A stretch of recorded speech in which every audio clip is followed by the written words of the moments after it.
All right. Hi everyone. Welcome back dito sa ating training for everyone, the Data Analytics Career Transition Blueprint. At eto na nga, no? Nung nakaraang linggo, napag-usapan natin ang data analytics. It is right for you. Kumbaga napag-usapan natin kung para sa iyo ba talaga yung data analytics natin, yung data analytics.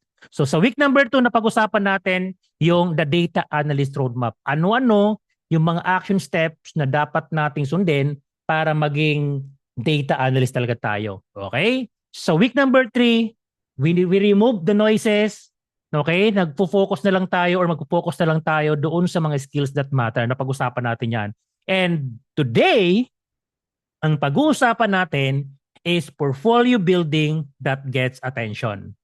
At syempre kanina napag-usapan natin no na magmula sa punto na to, magfo-focus tayo sa showcasing of our skills. Kaya naman, by next week, no, magkakaroon tayo ng data challenge so that you can showcase your skills, no? Sa data challenge, pwede kayong makakuha ng certificate of completion, okay? Pwede kayong makakuha ng certificate of achievement, especially kung makakapasok kayo sa top 10 or syempre kapag mananalo kayo ng top 1.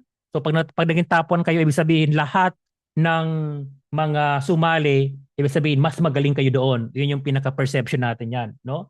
Tapos syempre, magkakaroon din tayo ng cash prize dito. So tamang-tama to na pagkakataon na natututo ka na at the same time posibleng magkapera ka pa, no? So at the moment, our full price natin is around nasa 5,000 pesos. At syempre, mamimigay din tayo ng sobrang daming scholarship program sa mga courses natin dito, especially doon sa 5 guided project natin. So habang ginagawa natin yung data challenge natin na to, of course, I really understand that some of you don't have a knowledge in Power BI.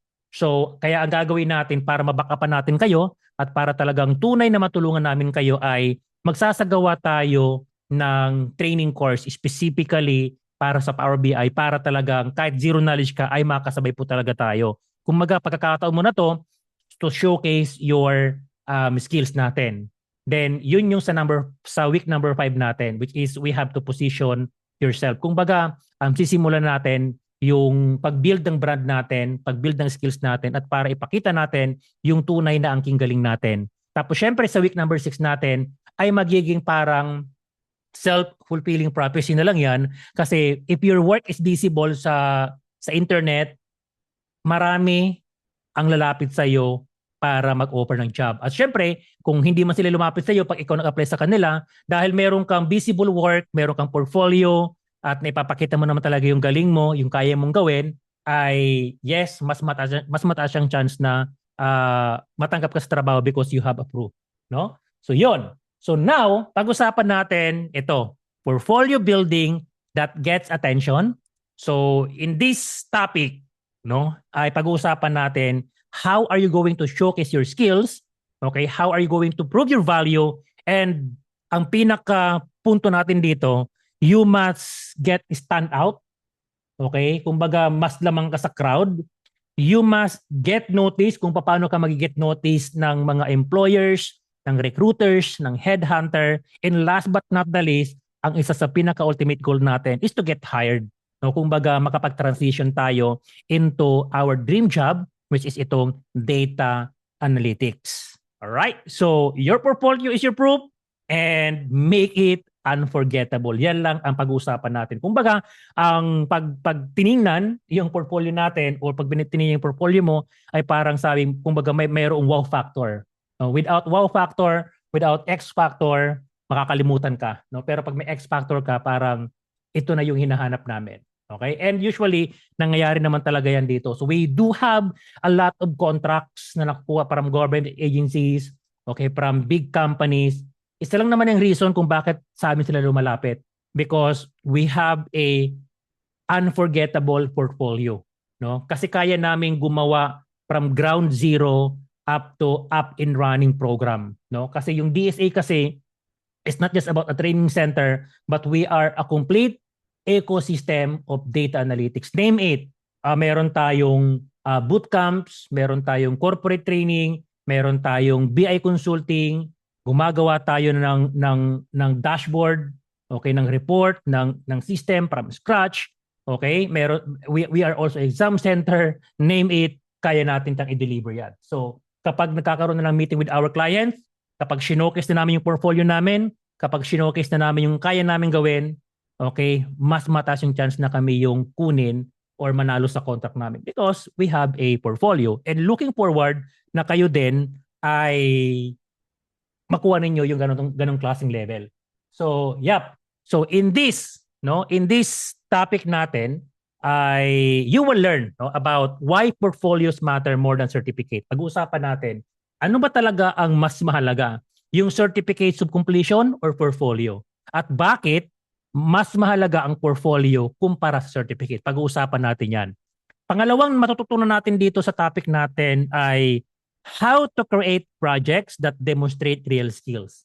No? Kasi alam ko marami sa atin dito gumagawa ng project pero hindi naman talaga naipapakita yung tunay na skills na hinahanap-hanap ng mga employers, no? Kasi yun talaga dapat ang gagawin natin. We will create a project not for the sake to complete the course, but we will create a project so that we could demonstrate our skills as a data analyst and get noticed by the employer. Yun ang dapat maging goal natin. And of course, magpapakita rin tayo dito ng examples of portfolio job ready dashboard. Okay? So may mga sample tayo mamaya from our students. So ito, nag-pick lang kami and we will gonna show you bakit itong mga learners ng DSA na to ay nakahanap ng trabaho at isa lang naman ang key doon. Okay? Meron silang portfolio on the top of skill set mastery. And bago tayo magtapos sa topic natin na to, pag-uusapan natin yung top 5 common portfolio mistakes and how to avoid them. Ano yung mga dapat nating iwasan? Okay? Ano yung mga pagkakamaling kadalasan na nagagawa natin? Okay? Because today, there's a lot of opportunity in data analytics, no? As a data analyst, you can work in a marketing, healthcare, finance, e-commerce, manufacturing, technology, name it. Okay, kahit anong industry, for as long na yung industry na yun nag-generate ng data, o kaya naman gumagawa ng report, pwede kang magtrabaho dyan because data analytics is high demand, great salaries, and of course, you have to start now. Okay? But the problem here is that hindi opportunity, pero yung challenges natin na may kulang sa skills natin. Okay? Because the biggest mistake today na ginagawa natin is, okay, many beginners waste months learning the wrong tools, following random tutorials, and collecting certificate without building skills. So, skills ang i-build natin and showcasing your skills through portfolio. And of course, visibility sa internet through by building our personal brand. Yun ang kinakailangan natin para sa inyo. Alright? So with that said, okay, ito yung roadmap na meron tayo. No? Number 1 is skill set mastery. So first thing first, dapat master natin yung mga tools natin. Especially yung data analytics skills. Number 2, you can get certified but it's optional, especially kapag may trabaho ka na. At ang pinaka-importante dito is portfolio. Okay? Build your personal brand. You can look for a job. And of course, dapat tuloy-tuloy yung pag-aaral natin. So once again, my name is Boss Abs. You can call me Abraham Abila Jr. I'm a founder of DSA. And of course, I get a lot of certificates. Pero hindi ko na pinapansin yan, no? Because I am focusing on helping people. Now, the first question doon sa ating learning objective natin is why portfolios matter more than certificate. Ito ang pinaka-common mistake na nangyayari sa atin. No? Before we start this program, okay, doon sa habang nagkukwentuhan muna tayo, I ask some of you na sino dito yung nakapagsimula na ng to learn data analytics. It's either for free or either paid at nakakuha ng certificate. And so many of you responding, yes, ako. Nag-comment kayo na you are the one that started learning, collecting certificates. But when I ask something, pwedeng patingin ng portfolio? many of us walang maipakita. So, for today, aayusin natin yung mindset natin na to. Na instead of collecting certificates, magpo-focus tayo sa portfolio, in building portfolio natin. Bakit? Ito kasi yun. No? So, ito yung number one reason kung bakit. Okay? Kung bakit mas mahalaga ang portfolio kumpara sa certificate. Ano nga ba talaga itong portfolio na to? So, portfolio, prove you can do the work. Isa yan sa mga patunay. No? Patunayan na kaya mong gawin ang trabaho. Yung certificate, nagpapakita na natapos mo yung course. Ganun lang yon. So, kung ikaw yung employer, ano ang titingnan mo sa isang candidate? Ano ang titingnan mo sa isang applicant?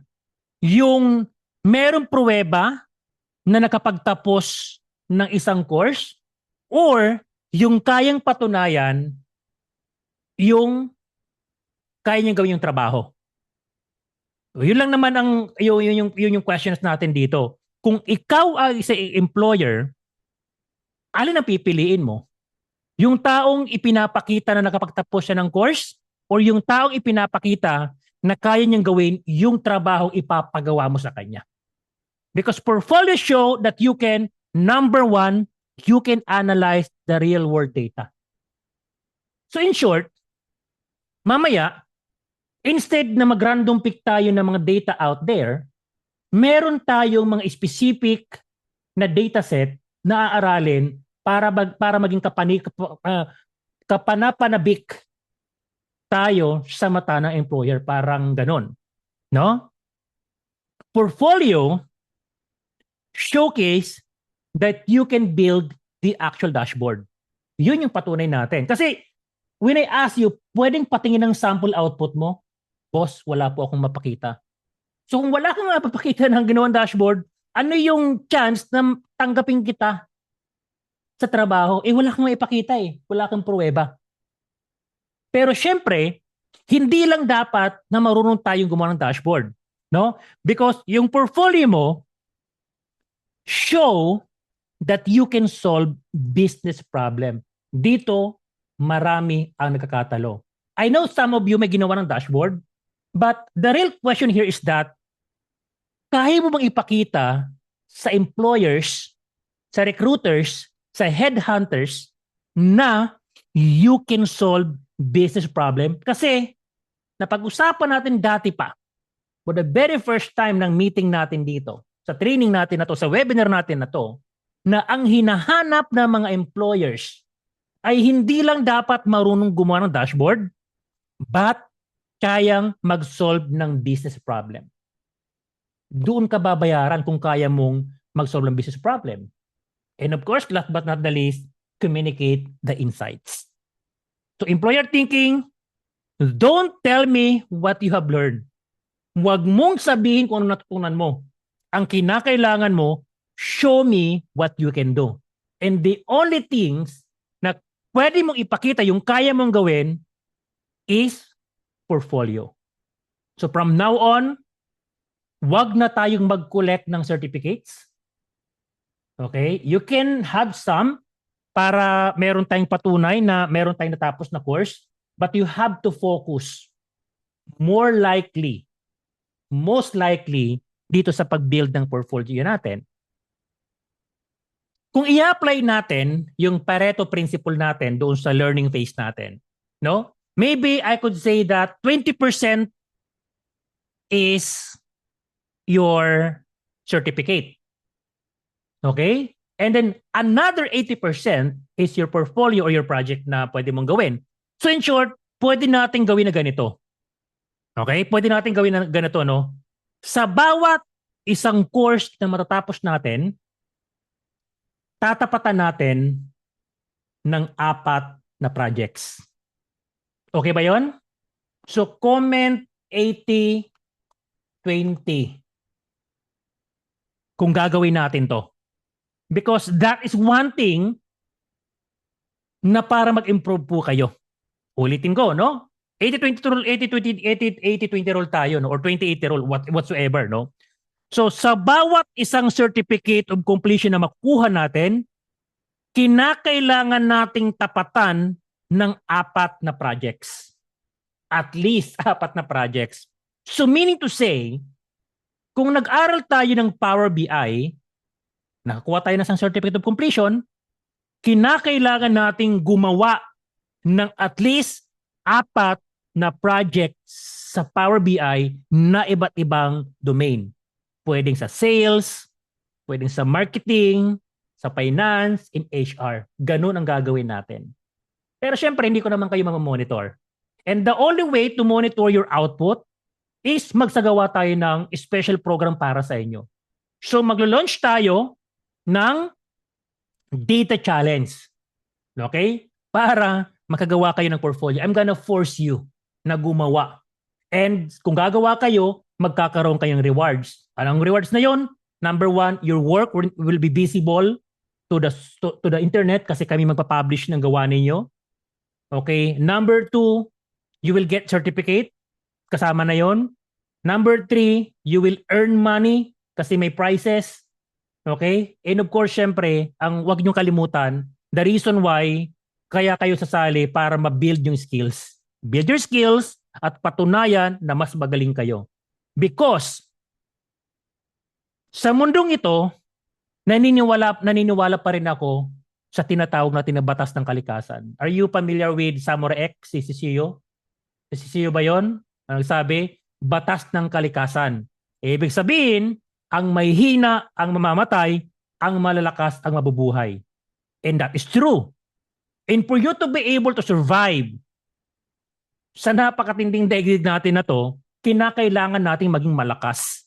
Dapat nasa top talaga tayo. Kung gusto mong makahanap ng trabaho, dapat ikaw yung pinakamalakas. Because the employer will look at it. Di ba? Ang employer nga hanapin niya, among the candidates, among the applicants, sino dito ang pinakamagaling? Yun ang i-hire natin. At para mapatunayan natin yan, you have to showcase your skills natin. Okay? So number 2 reason kung bakit mas mahalaga yung portfolio kumpara sa certificates. No? Portfolios differentiate you from other candidate.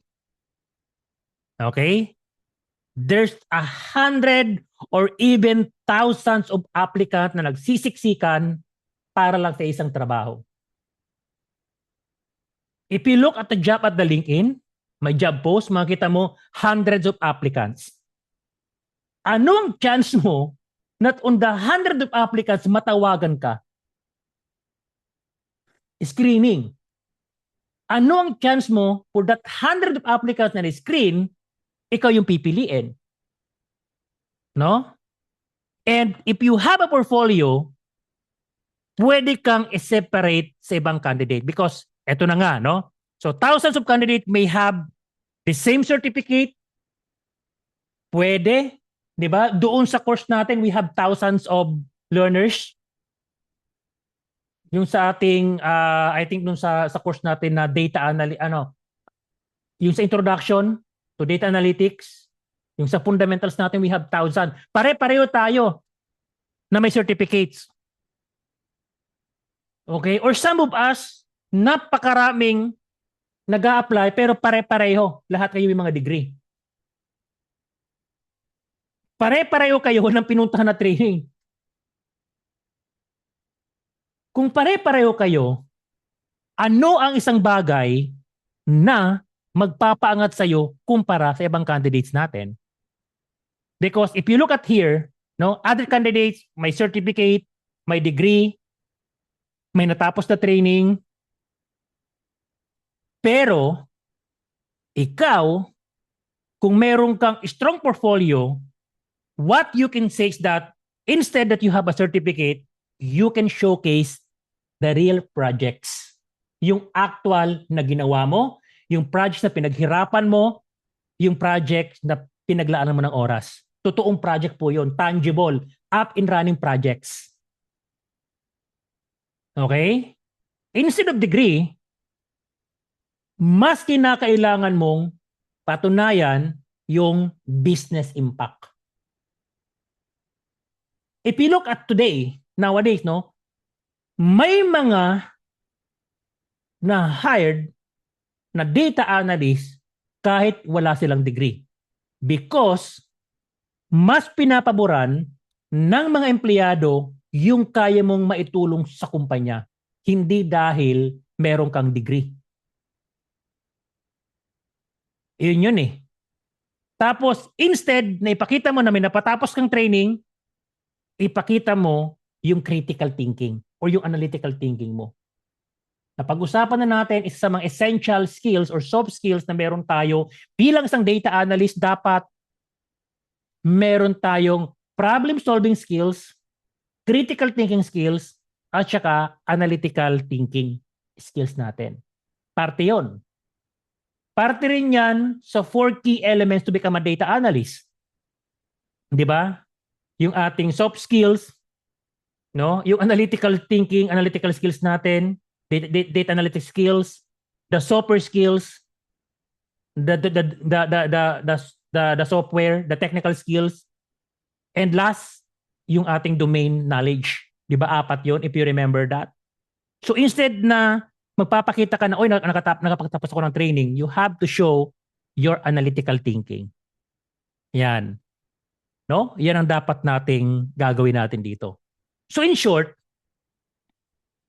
sa bawat portfolio na gagawin natin, hindi lang dapat na meron tayong actual project. Hindi lang sapat na meron tayong up and running project. So 3 bagay ang kinukonsider natin. Number 1, yun na yun, dapat meron tayong real project. That's the number 1 thing. Number 2, you can showcase the business impact. Tapos of course, number 3, you can showcase your analytical thinking. Yung 3 bagay na yan. Meron kang totoong project, good na yon. At marami sa atin dito, yun lang hanggang doon lang ang kaya. Or hanggang doon lang ipinapakita. No? Yung projects lang, yung Power BI projects lang mismo. Diba? But not enough. Dapat sa portfolio mo na yan, you can show the business impact and you can show your analytical thinking. Because employer thinking, why should I hire you instead of someone else with the same credential? Dapat maging angat ka sa iba. Kasi nga, batas ng kalikasan, ang mahihina ay mamamatay, ang mga malalakas ay mabubuhay. Dapat, kung baga nasa apex ka, dapat ikaw yung nasa top of the top para piliin ka. Ganun yon. So that is number 2 item natin. Okay. Pangatlong reason kung bakit mas mahalaga yung portfolio kumpara sa certificate. Because portfolio demonstrate problem solving ability. Okay? Problem solving ability, no? Employers hire analysts to solve business problem, not collect certificates. Hindi po ito paramihan ng certificates. Hindi ito paramihan ng diploma. Hindi ito paramihan ng natapos na courses. Hindi ito paramihan ng natapos na training. Or maybe in some ranking, like for example in government, no, in education system, kasi bawat certificate may puntos, 'di ba? Kasi galing ako diyan, 'di ba, sa academics, no? Okay, nakapagtapos ka ng certificates, 40 hours, 1 point. No, may units ka sa masteral, okay, 1 point. Hanggang sa mabot mo yung ranking. 'Di ba? Mas mataas yung puntos mo sa ranking, mas maganda. Pero hindi ganoon gumagana pagdating sa industry.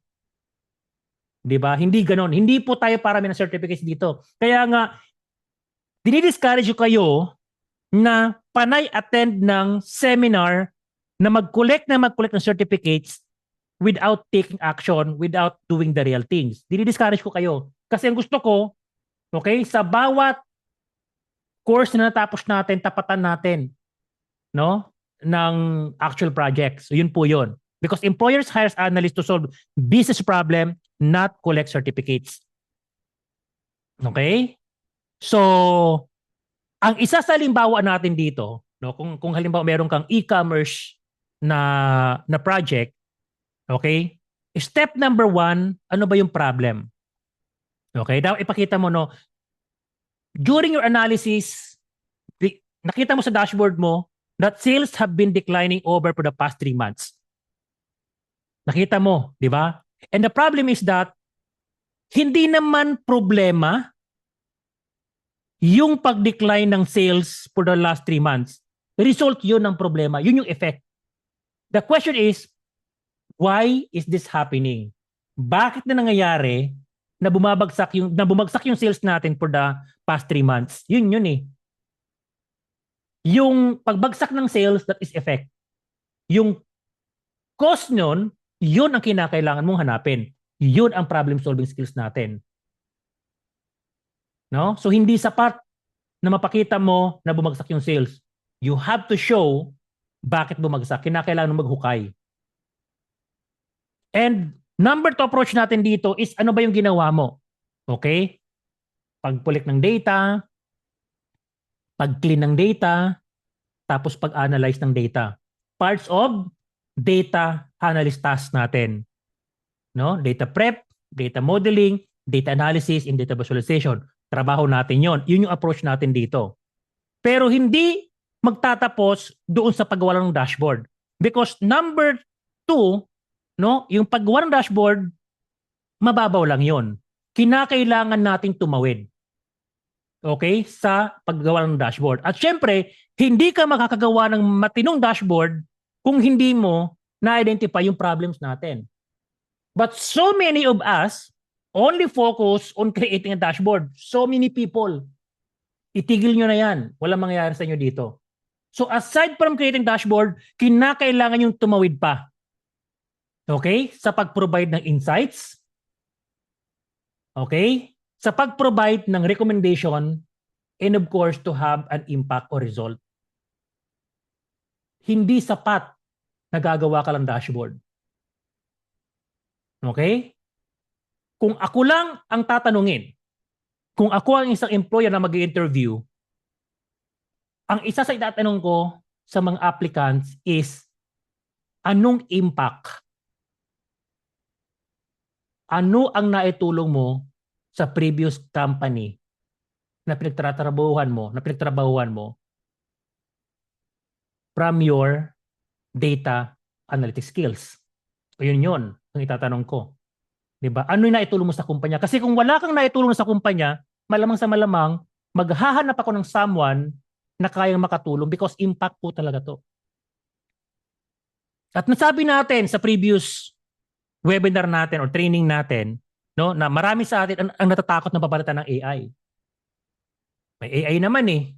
Pero sinasabi ko sa inyo, pagdating sa real world, mas pipiliin ng employer ang isang tao na kayang makatulong sa kumpanya, na kayang mag-improve ng sales kaysa sa AI. Yun eh. Okay? Because a strong portfolio show, number 1, how you approach a problem. Paano ka nakipag-deal doon sa problema? Paano mo siya hinanapan ng solutions? Define the business problem, understand the goal and the scope, yun. Number 2, ang portfolio nagpapakita, paano mo inanalyze yung data. As a data analyst task perspective, collect data, okay, prepare data preparation, data modeling, data analysis, and data visualization, yun po yun. At ano-ano ang mga tools na ginamit mo dito? Gumamit ka ba ng Excel? Gumamit ka ba ng Power BI, ng Tableau, whatsoever tools na ginamit mo dito? No? Tapos syempre, ano yung insights ang nahanap mo? You have identified the patterns, the insights, and of course, pagdating sa insights, simple lang naman ang nandito. Sinasagutan mo yung mga business questions. That is the insights. No? Hinahanapan mo ng solution yung business problems natin. And of course, number 4, magpo-provide ka ng recommendation para maayos yung problema na to. As an example daw sa Trendora natin, 'di ba? Trendora sales, no? If you remember that, balikan nyo. 'Di ba? Nag-decline yung sales for the previous quarter. Bakit na-decline? Nahanap mo yung reason. Ano yung reason? Number 1 is that yung competitors natin nag-launch ng massive discount. Number 2, reason natin is yung product availability natin hindi maayos. Ibig sabihin yung supply chain hindi maayos. 'Di ba? Hindi maayos yung warehousing natin, no? Delay yung delivery. Tapos another one problem na nahanap mo is that nag-cut pala ng budget yung marketing department. That's why nabawas yung leads. Yun yung nahanap mo, yung reason kung bakit bumagsak. Ano yung sagot mo dito? Okay? Boss, makipagsabayan tayo sa discount ng kalaban natin. Ano, price war? Okay? Masakit yung price war natin. No? I will not recommend that to my boss kung ako yung nasa trabaho. No? Instead, palakasin natin yung products natin, boss. No, yung availability ng products natin dapat yung mga most purchased product dapat available 'yon. Dapat anytime meron tayong stocks. Number 2 solution, pwede nating i-improve yung delivery natin by partnering to local courier. Okay? Number 3 solution natin doon sa marketing natin. At ulit tayo, boss, ibalik natin sa dati nating marketing budget. Instead na mag-cut tayo, okay, ibalik natin sa dati, huwag naman sobra. No? Medyo i-increase ulit natin yung budget natin. So that is the solution. That is your recommendation. Then when your company implement that, okay, mas nag-improve yung warehouse nyo, yung supply chain niyo, nag-improve yung logistic, nag-improve yung reach, o malamang sa malamang, mag-improve din yung sales niyo. So pag nakita ng bossing mo na yung recommendation mo ay gumagana, hindi ka papalitan. 'Di ba? And by doing portfolio, dapat mong maipakita 'yan. In short, dapat mong maipakita sa portfolio mo yung problem, solution, and benefits. Yun ang dapat makikita. Kasi pag hindi nakita 'yon, ibig sabihin, pangkaraniwan lang yung skills mo. Kasi hindi mo kayang tumulong eh. Wala ka naman tutulong sa amin eh. 'Di ba? Ganun lang talaga 'yon. Because employer thinking, eto 'yon. Can this person use data to help our business make better decision? Because yun talaga ang trabaho natin bilang isang data analyst. Tutulungan natin yung kumpanya to make better decision.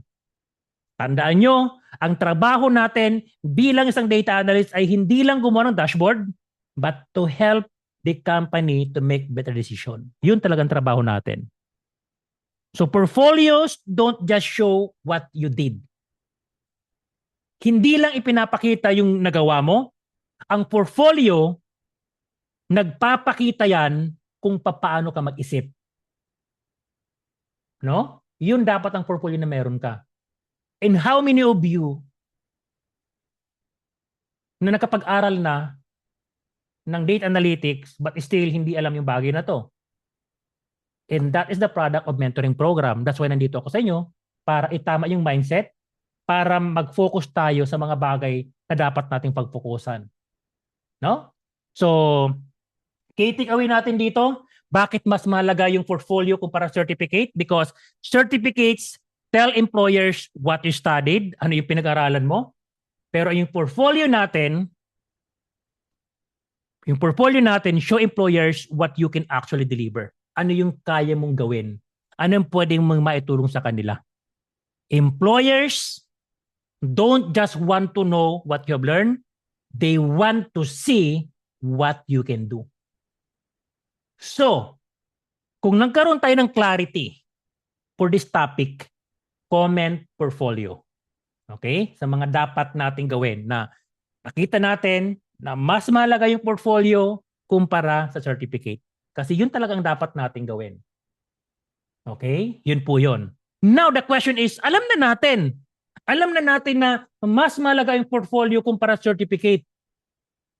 Na dapat ang portfolio ay may ipakita natin yung angking galing natin. Anong kaya natin gawin? Gaano tayo kahusay? Alam na natin. We know bakit mas mahalaga. Okay? Alam na natin what is portfolio. That is what. Number 2, why portfolio matters. And number 3 question is how. Paano tayo gagawa ng projects that demonstrate our real skills as a data analyst.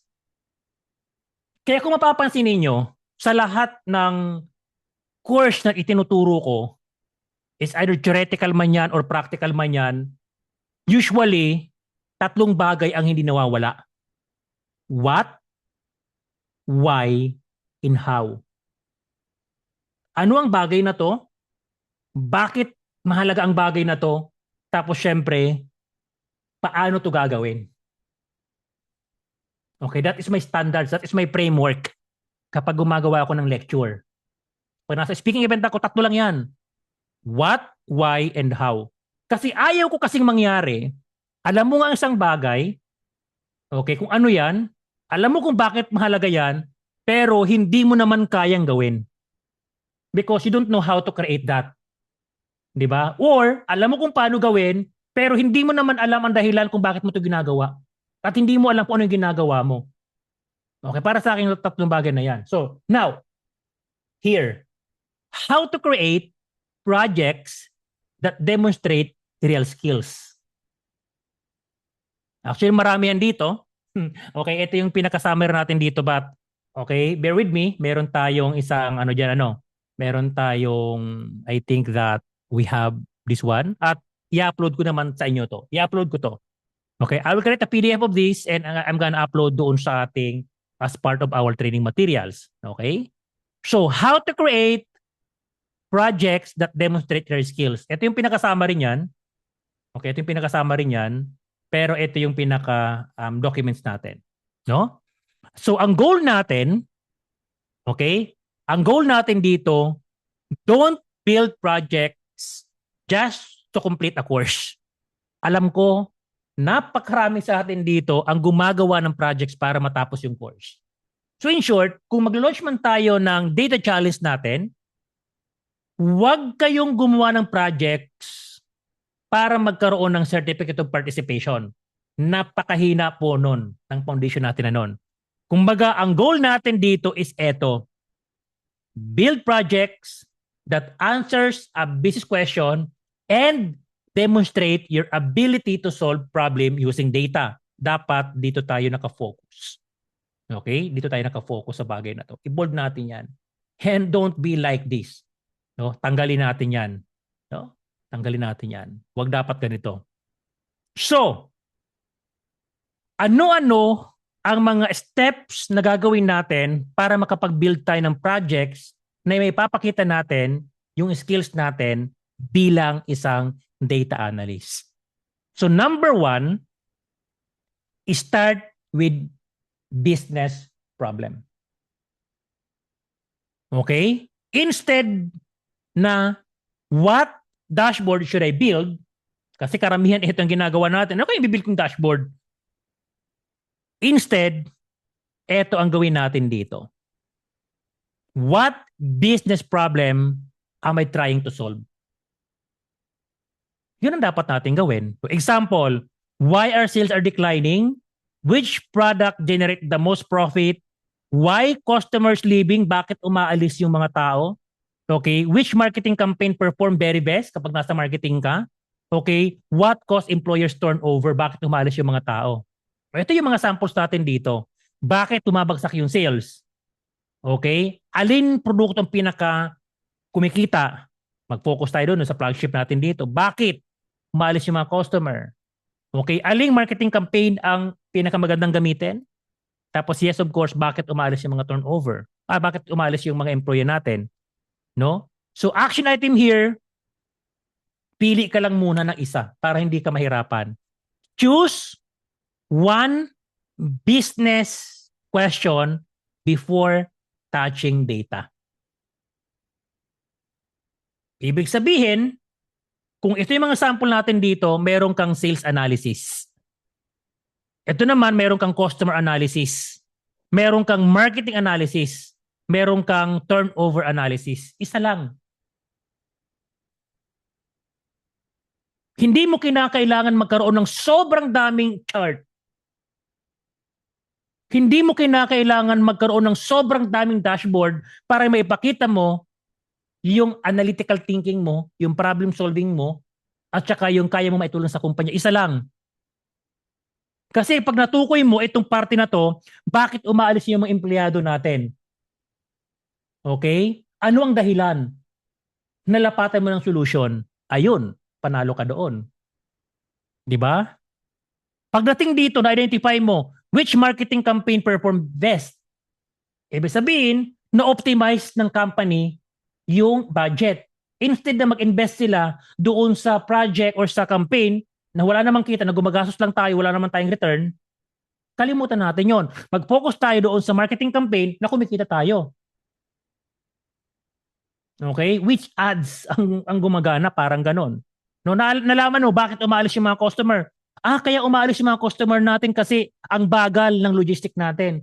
Delayed product, 5 days, 10 days bago makarating sa kanila. Di ba? Gawa natin ng solution. Nag-suggest ka, partnership with local logistic, nagustuhan ng customer service nyo, kasi isa o dalawang araw pa lang, panalo na. Oh, di ba? For example, sige, yung mga customer, add ka lang sabihin natin ng 200 pesos. Bukas na bukas din, may-receive mo yung product mo. Possible yun. Okay? So, you have to solve at least one problem. Kasi ang karamihan sa atin, gumagawa ng sobrang daming dashboard, sobrang daming chart, na wala naman talagang business impact. Sayang lang ng effort. Hindi po ito paramihan ng charts. Hindi ito paramihan ng dashboard o ng report. Ang punto natin dito is dapat sa bawat project na ginagawa mo, meron kang solve na at least one project. Way back when I was in Saudi Arabia, gumawa ako ng isang dashboard para sales na para sa monitoring ng manager's performance at saka ng supervisor. At iisa lang yung goal. Iisa lang ang goal noong dashboard na yon, is to monitor yung performance na isang manager if he or she could reach the target. Kung hindi man ma-reach yung target, ano ang dahilan kung bakit na-reach yung target? And we have to focus on that. We have to improve. Yun lang yun. Target analysis lang. No? Sales versus target lang ng manager. No? Inaalam ko, kaya pala hindi na-hit yung target kasi yung 20% ng manpower niya naka-leave. Di ba? Na-hit yung target ng isang manager. Bakit na-hit ng target ng isang manager? Because yung mga tao niya masasipag. Nado-double trip. Ibig sabihin, pag lumabas yung truck na may bote, pag naubos yung supply, no, dala-dala ng salesperson, babalik sa warehouse namin para kumuha ng isa pang trip para mas maraming sales. Kaya pala na-hit yung target kasi ganoon ang ginagawa. No? Kaya pala na-hit yung target kasi yung mga manpower ng manager na yon, yung mga salesman niya is nagkakaroon ng trip kahit na day off. O, di ba? Yun lang ginagawa ko, but as a result, the company increased around 10 to 12% revenue per annum. Simpleng dashboard, but the impact sobrang laki. And that 10 to 12%, because that is million of dollar company, ang laking bagay nun. So I think that doon tayo mag-focus. Na hindi natin kinakailangan sobrang daming charts. Focus, kahit isang problem lang yan, kahit isang set of problem lang yan, kung mahanap mo ang dahilan ng problema na yon, makapagbibigay ka ng tamang recommendation at maayos mo yung problema na yon, sobrang laking bagay na po noon. Kaya kung mapapansin natin, when we create a dashboard, meron para sa executive, meron para sa sales analysis, meron para sa product analysis, meron sa customer analysis, meron sa target analysis.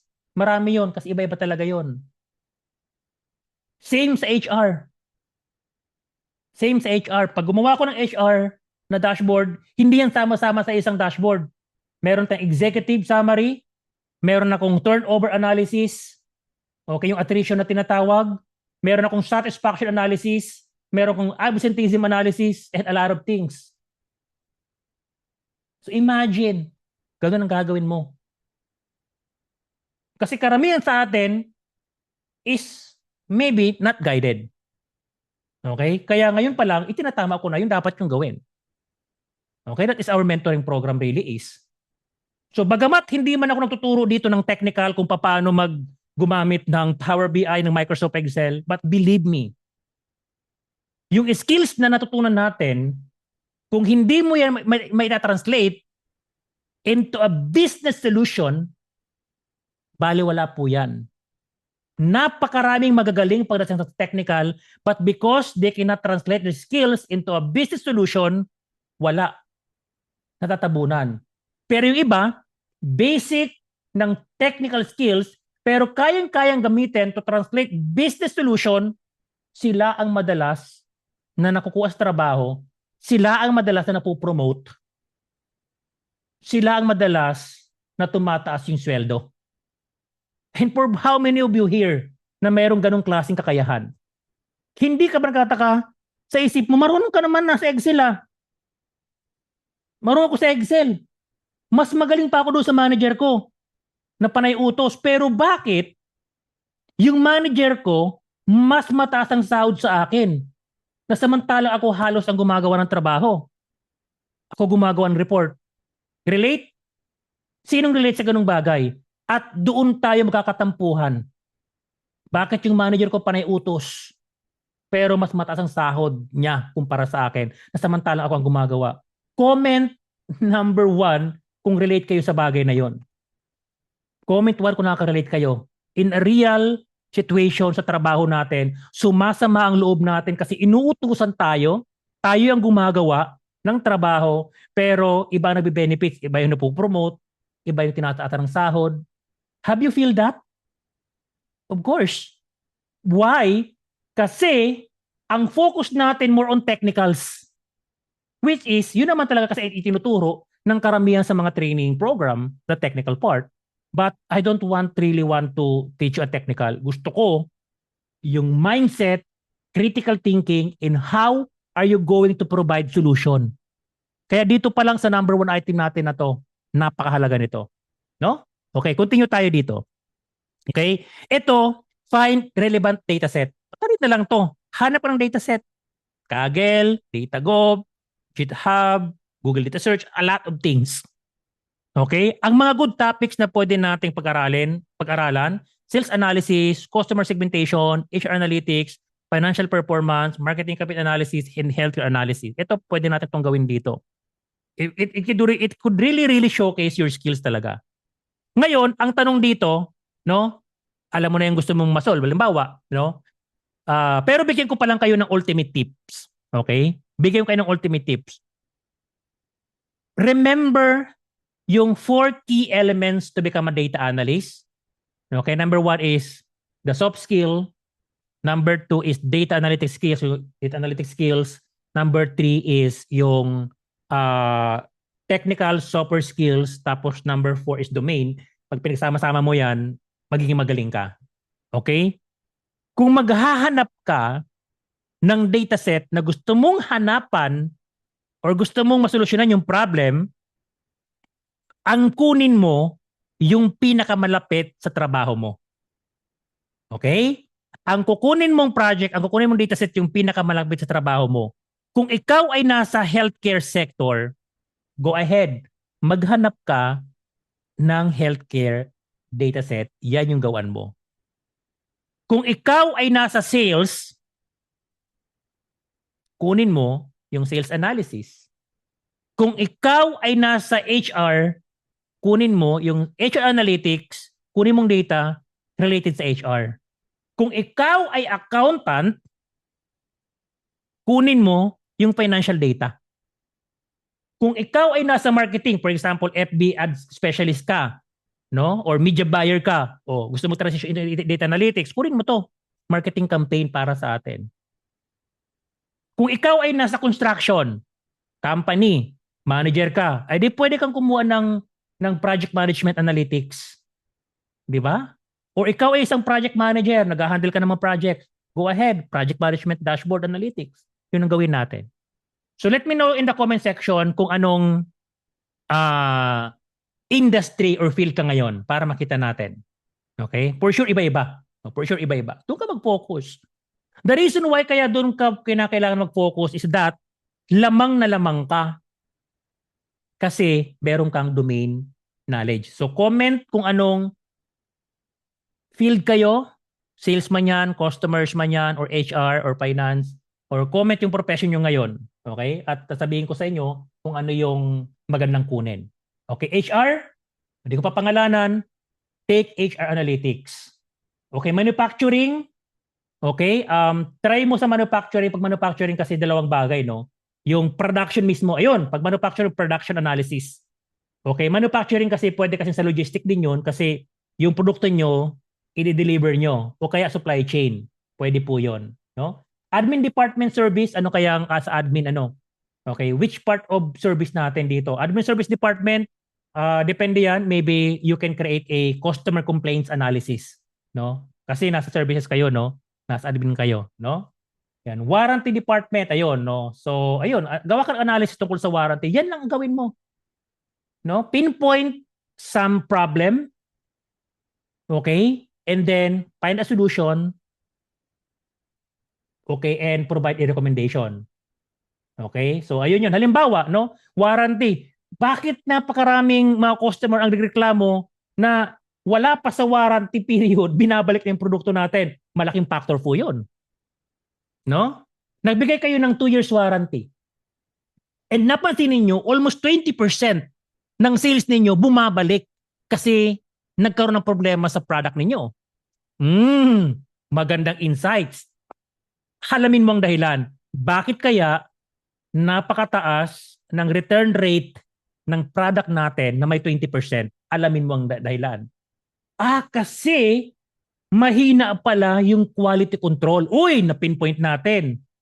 Because of mahina yung QC, quality control, may mga produktong lumalabas na defective kaya bumabalik. So from now on, boss, may recommendation is palalakasin natin yung ating quality control. Maybe maghigpit tayo ng gusto or ipatrain natin yung mga QC natin, QC personnel natin. In-implement ng boss mo. Nas napalakas yung quality control ng product ninyo. As a result, posibleng bumaba yung product return kasi mas gumanda ang quality control ng product ninyo. That is a simple solution kung paano kayo mag-isip bilang isang data analyst. No? Find the problem. Okay? Alamin mo kung bakit nang nangyari yung problema na yon. Provide a solution. Provide a recommendation and try to implement that. And see the result kung gagana o hindi. Di ba? So, doon sa sinabi kong proseso natin, ang tanong doon, nag-discuss ba ako ng dashboard? Kung paano gumawa ng warranty analysis? Di naman, di ba? But the thought process na hinahanap-hanap ng mga employer nandoon. Okay, to summarize with this, no? Makakahanap kayo ng mga data from Kaggle, DataGov, or whatsoever, bahala kayo sa source na gusto nyo. Ang hahanapin yung data is related sa field ng trabaho nyo ngayon.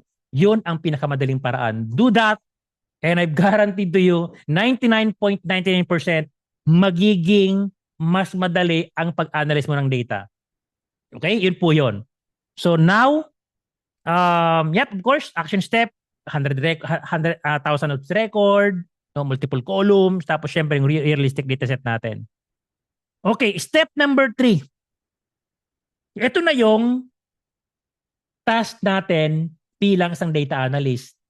Kasama to dun sa 4 na task natin. Data prep, until missing value, fixed data type, standardized format, yun. Pero ang punto dito, kinakailangan mong i-document yung cleaning process. You have to document that. Okay? Kung paano mo ini-ready yung data to move into a next step sa task ng isang data analyst, which is yung data modeling. So document the process. Okay? So number 4 dito, eto na. No? Ito yung analysis natin dito.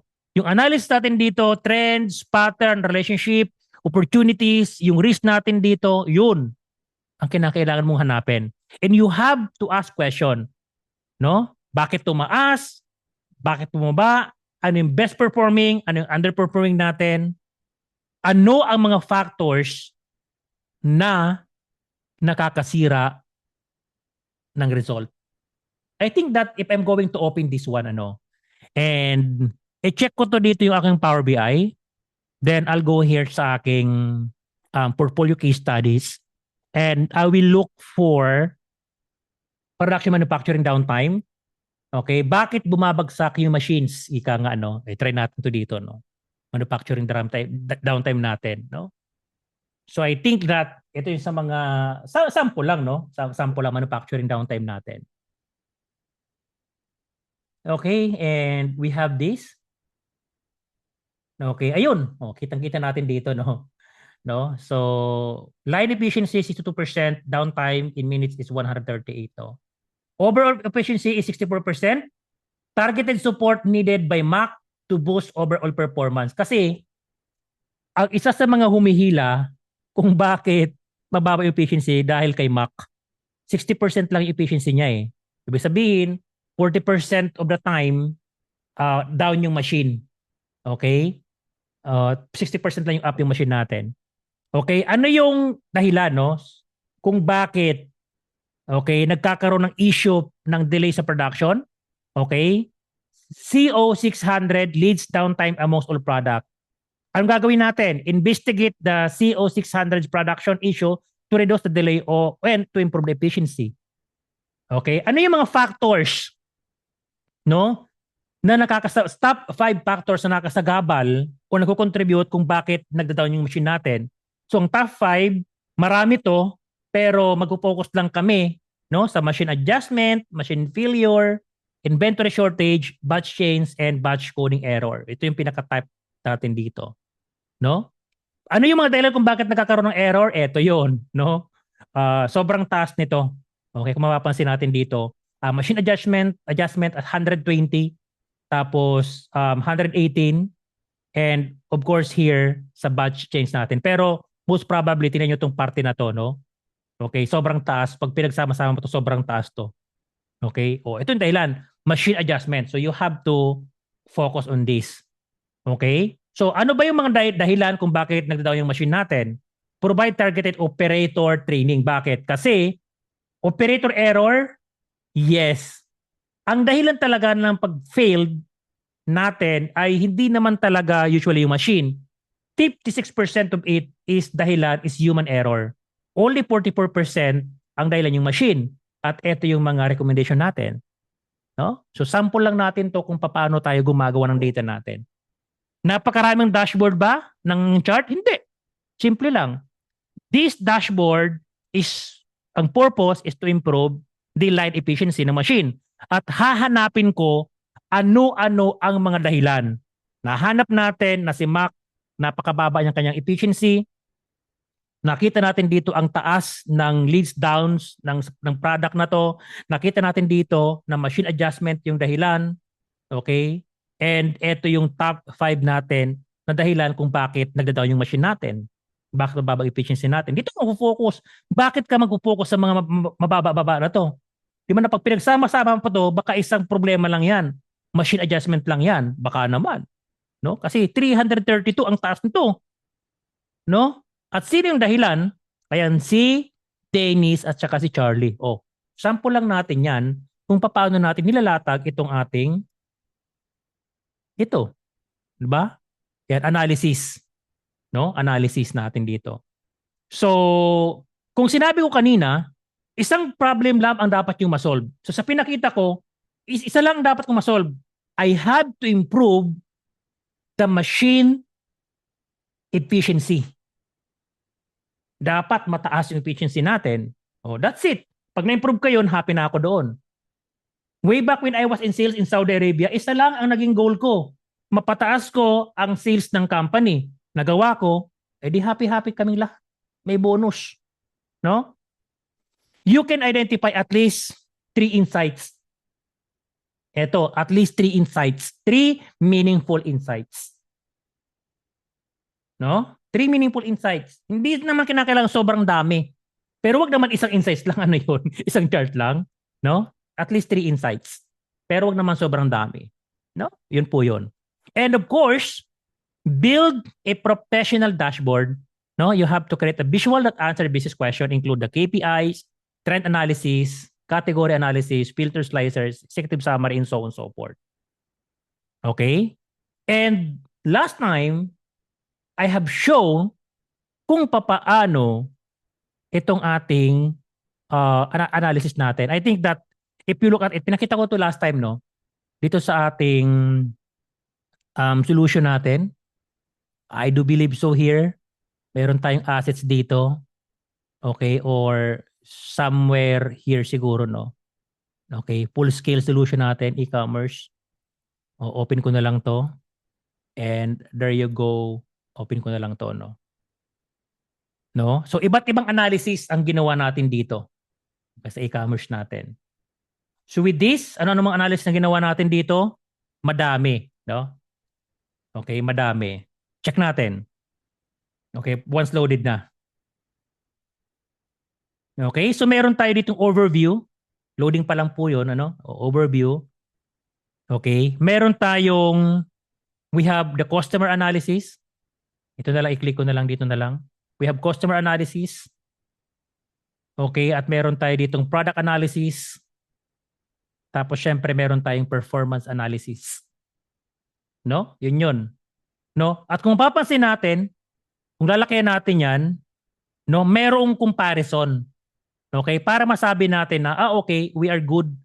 No? Pagdating sa performance revenue per order, okay, kumpara nung nakaraang taon, mas tumaas. Okay? Year to date, mas tumaas ng 7.1%. Okay? Pagdating sa order revenue, no, per order. Pagdating naman salesperson, ayun, mas maganda rin kasi tumaas ng 3.9%. Okay? 3.9%. Pero, mayroon akong dapat silipin dito kasi yung ROAS natin, ibig sabihin, return on investment, return on ad spend, ROAS, okay, gumastos tayo sa ads, bumaba ng minus 3.5%. Maybe that's tolerable, pero pag lumampas to ng mga 10, 20, I have to look at it.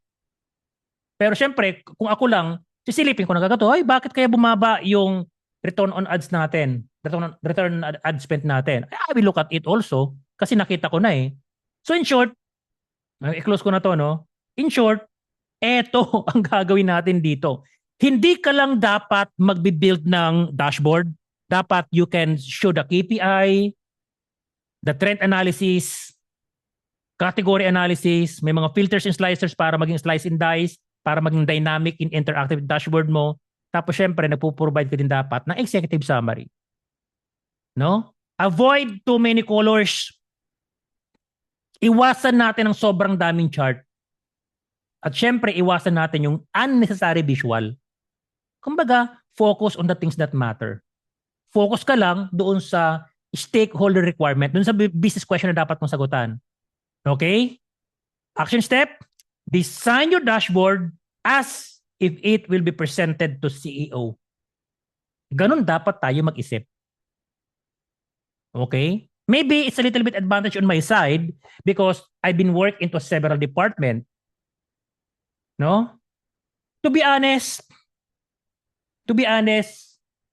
hindi ako nakapag-handle ng top management position. Even supervisor, hindi ko naabot. Kung isipin mo na si Boss Abs, nakapagtayo ng sariling consulting company, naging manager yan, naging supervisor yan, hindi. Hindi na ako umakyat sa corporate ladder. Pero ang advantage ko kasi, nagre-report ako direct sa top management. Okay? When I was in Saudi, ang reporting ko is yung sa accountant, yung boss ng accountant. Okay?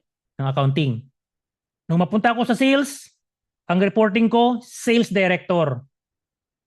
Yun na yun. Okay, dikit kami ni boss. Okay, kung ano yung ginagawa niya, ginagawa ko rin. Di ba? Nang maglipat ako sa HR department, ang reporting ko is yung HR manager. Dikit ako sa HR manager. Nung maglipat ako sa UK, ang reporting ko is the CEO of the company. So kung anong trabaho ng CEO, tinatrabaho ko din. 'Di ba? Yung mga dapat i-analyze, tinatrabaho ko din 'yan. Nakapagtrabaho ko dikit sa C-suite, sa C-level.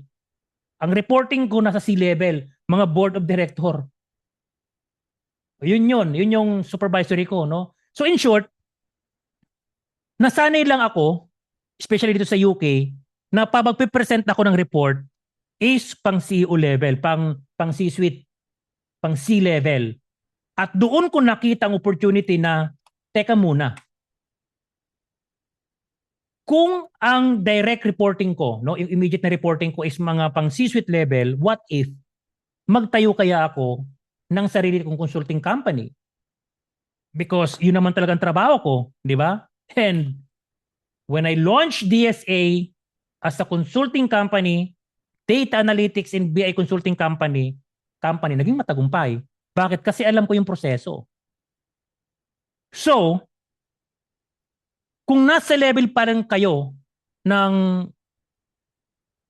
pang beginner, not pang beginner, no? Pang yung sa bottom, sa baba, na gumagawa kang dashboard, ibahin nyo yung mindset ninyo. Okay, think about na yung dashboard na gagawin mo ay ang titingin na sa management position. Top level management. Dapat nasa C-suite, nasa C-level. Dapat yung kahiliran ng mga CEO, kahiliran ng mga boards. Di ba? Mga directors like that. Kasi, napakamabusisi nila. Okay, sinasabi ko sa inyo, no? Okay, pag yan ang direct reporting ninyo, napakatindi. Mararamdaman yung pressure. Okay, ibang-iba yung pressure na diretso mong ipipresent sa board yung report mo, yung dashboard mo. Mararamdaman mo talagang iba. So think about, gagawa ka ng report. Okay, gagawa ko ng report. Ang titingin nito, top level management, okay, the C-suite, board, like for example, the CEO, yun ang iniisip natin. Hindi kung sinong pilato lang ang titingin. Okay, kaya iba yung output natin. Okay? Yun po yun, no? So, number 6, yan to na, tell story. So if you remember, meron tayong sample nito, di ba? Yung sa Trendora. What happened? Okay? Why did it happen? Bakit nangyari mga bagay-bagay na to? No? Tapos itong what should the business do next? Tapos meron pa dito yung what will happen. Okay? Predictive, kayang-kaya na yon. Pag bagsak ang sales ngayon, posibleng bumagsak pa tuloy-tuloy kung hindi natin gagawa ng action. Pero ito, no? So kinakailangan mo dapat mag-tell ng story. So, if you look at it, yung sample natin sa manufacturing management natin dito, no? Ipinapakita dito sa production natin, open ko ulit ha. Ipinapakita dito kung okay, kung ano? Kung ano ang nangyari. Okay? Ang nangyari dito, mababa ang ating line efficiency. Bakit nangyari? Iba-ibang anggulo. Si Charles, mababa ang kanyang performance. Okay? Mababa ang kanyang efficiency. Yung CO2, sobrang taas ng lead. At ito yung mga dahilan kung bakit bumabagsak yung machine natin. At ito yung top 5 factors natin kung bakit mataas yung downtime ng machine natin.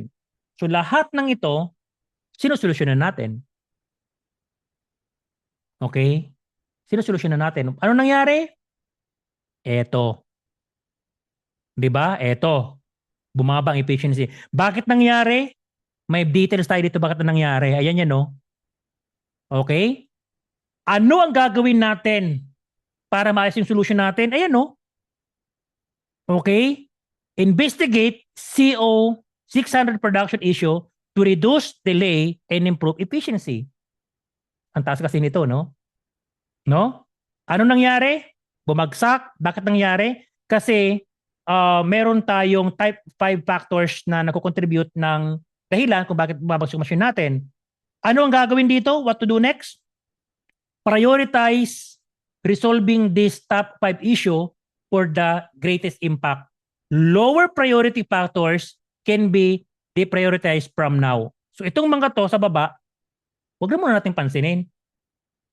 Kasi hindi naman siya masyadong mabigat. Pag-focus tayo sa top 5 dito kasi ito talaga yung nagbibigay ng malaking impact. So kuha. So in short, no? Pag ako nagtuturo ng data analytics, hindi lang ako nagtuturo ng Power BI. Hindi lang ganon. Nagtuturo ako kung paano mag-isip ang isang professional data analyst. And that is the reason why so many of our learners land a data analytics job, get promoted, or get a client. Yun. Isa sa mga dahilan. Pero yung mga nahihirapan, maybe because hindi nila masyadong pinapakinggan yung sinasabi ko. Pero believe me or not, if you follow along with our framework, if you follow along with the lecture na itinuturo ko, mas mataas ang chance na maging matagumpay ka sa career mo bilang isang data analyst. No? Kasi I'm experienced data analyst. I am a consultant. And of course, I'm educator. I know how to balance that. Kaya kong ituro yung skills na meron ako, kayang ipasa yung skills na meron ako. And to be honest, if you're looking for someone na mentor, na pure technical lang, unfortunately, hindi ako ang mentor na hinahanap mo. Kung naghanap ka ng super duper advanced technical skills sa Power BI, I think that hindi ako ang hinahanap mo. But if you're looking for someone that is tutulungan ka kung paano mag-isip, to think critically, and to improve your data analytics skills, maybe I could help you with that. No? So yun po yun. So ito yung sample natin dito. No? Revenue drop, Q3. Okay, we have example this Trendora. Balikan nyo yun. Ito po yun. No? So look at the Trendora. Case studies natin. Most of these masagutan natin. No? Insights drop. Okay, inventory shortage. Okay, anong recommendation natin? And there you go. No? So yeah, just look at per the Trendora. No? Nandiyan yan, mga bagay na yan. Okay? Tapos, ito yung pinakapanghuling steps natin dito. No? Document your project. Ano yung business question na dapat nyong sundan? No? Dataset na meron tayo dito, paano mo siya inayos, the analysis, okay, the dashboard na ginawa mo, the recommendation, and take action. Di ba yan?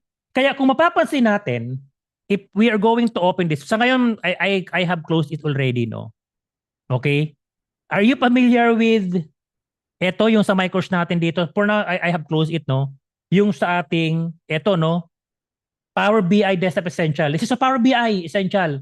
But if you visit that course, okay, and you look at something that sa ating case studies natin dito, okay, punta natin case studies natin dito, view PDF natin. Kung mapapansin natin dito, meron tayong overview. Okay? Meron tayong business questions na sinasagutan. Okay? Tapos, pinagawa ko yung dashboard, then I let you in na kayo ang mag-provide ng key insights. Tapos, syempre, yung your business recommendation, naka-format po yun. So, ang itinuturo ko, hindi lang kung paano gamitin yung Power BI, kung paano mag-how to ng Power BI, paano mag-connect, paano mag-clean ng data, paano mag-insert ng chart. Everybody could do that. Every training provider could do that. But only professional data analyst that has experience yung makapagturo ng tamang proseso natin. Diba? Business question, creating dashboard, providing insights, and providing recommendation. Hindi ko na tinuro because I just want you to improve your critical thinking. Dapat kayo yung mag-isip kahit paano. So ito yung context natin dito, no? So hopefully sana makatulong sa inyo itong bagay na to. Okay? So that is the action step na meron tayo dito, no? So, what employers want to see here? When reviewing your portfolio, employer asks, can this person work with data? Can this person solve problem? Can this person communicate insights? Can this person make recommendation? Yun ang tinatanong natin dito. Pero karamihan sa atin dito, okay, kaya nahihirapan maghanap ng trabaho because this person only know how to create dashboard. Pakiusap, itigilan natin yan. Kung paggawa ng dashboard yung alam natin, aba, lalamun ka ng competition. Matatalo ka, mahihirapan ka. Because you have to ask yourself. Kaya ako nagkaroon ng lakas ng loob na mag-establish ng consulting company because all of this I can. No? I can work with data. I can solve problem. I can communicate the insights. And of course, eto talaga, dito tayo binabayaran yung recommendation natin para mag-improve pa yung company. So, key takeaway here, don't build project to show tool, which is yung ginagawa natin karamihan. Ito ang gagawin natin dito. Build project to show how you think, solve problem, and create business value. Sundan nyo lang itong proseso natin na to. Okay? And if you are enrolled with that course, okay, itong course natin na to, no? Asan yung course natin na to? Ayan, kung enroll kayo dito, go ahead. Okay, panoorin nyo to, no? Kasi nandito yung proseso natin, no? Yun, sana nakatulong para sa atin. But for now, unfortunately, we have to stop it because i-upgrade natin itong course na to, no? So yun po yun. So now, balik tayo dito sa ating ito, AutoCAD project. Yan lang din naman yan. Nakasummarize lang into one PowerPoint.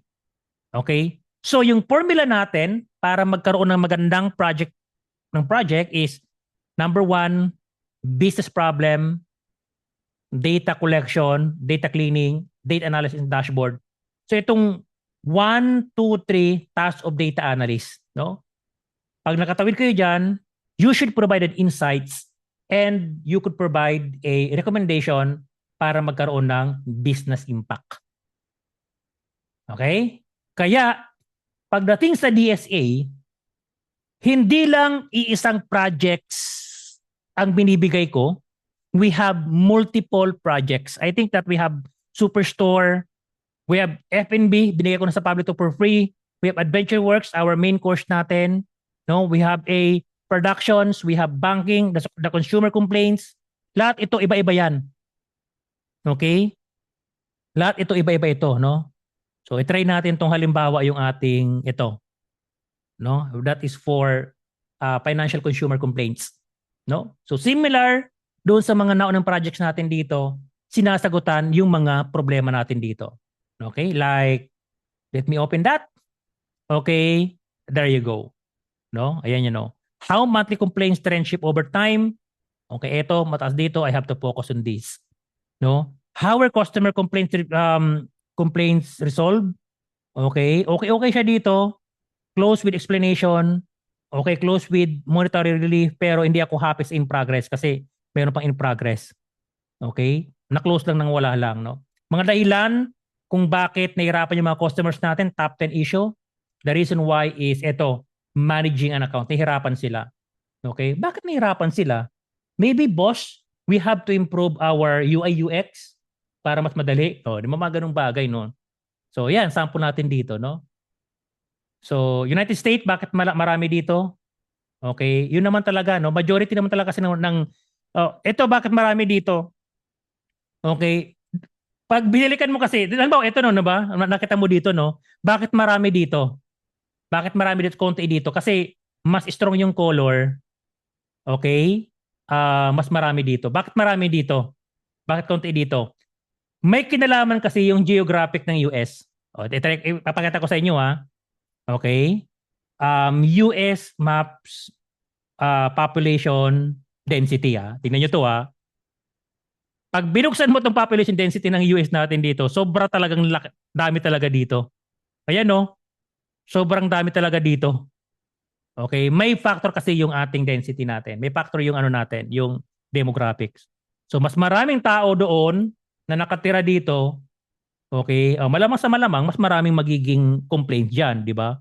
So magtaka ka kung mababa yung population pero mataas yung complaints. O doon ka magtaka, di ba? Pero ito I think that fair enough kasi marami tayo dito. Kumbaga, for you to be able to measure yung sahod ng mga tao, you have to measure the GDP. O parang ganun, no? GDP of US. Okay, per capita yan, no? Kunin mo tong GDP per capita. Ayan. Kasi kung ang kukunin mo lang is GDP, mataas ang GDP ng mas malaking population. 'Di ba? Kuha nyo yung analysis natin. Kung kukunin mo yung GDP ng isang states, malamang sa malamang mas mataas ang GDP ng isang bansa ay ng isang state na sobrang daming tao.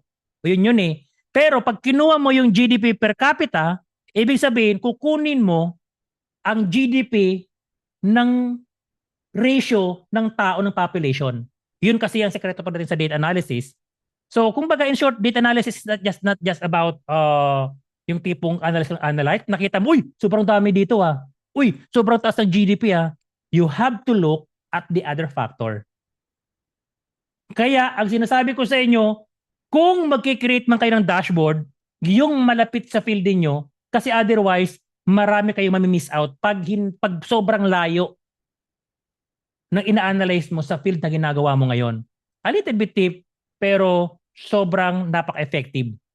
No? So, meron ba nakakaalam dito na yung GDP per capita is better measurement ng GDP rather than the GDP of that particular state? If you are not into economics, if you are not into finance, malamang sa malamang, hindi mo alam yan. Pero dahil nag-aral tayo ng finance, okay? I am a certified security specialist sa stock market po yun. Nalaman ko itong mga bagay na to. Kaya I could analyze financial data kasi may background ako pagdating sa finance. Ganun lang naman yun. Okay? Kaya tinanong ko kayo kanina, di ba? Na ano ba yung domain niyo? Aralin niyo yun. Okay, doon kayo mag-focus. Ito yung pinaka-formula natin. And if you want to have a detail on that, ito po yun. Okay? Ito yung details niyan, no? Okay? But the formula here is that business problem, data collection, data cleaning, data analysis, dashboard, insights, recommendation, and business impact. So wag tayong mag-focus lang sa 3, 4, 5. Kasi itong 3, 4, 5 na to, ito yung actual na paggawa ng dashboard. Okay? Add first, ano ba yung problem na gusto mong masolusyonan? Kung nasa sales ka, paano ko mapapataas ang sales ng company? Kung nasa marketing ka, paano ko may improve yung return on investment? Marketing yon, no? Kung nasa HR ka, pili ka. Paano ko may improve yung attrition rate ng company namin? Okay? Kung nasa manufacturing ka, paano ko may improve yung machine efficiency?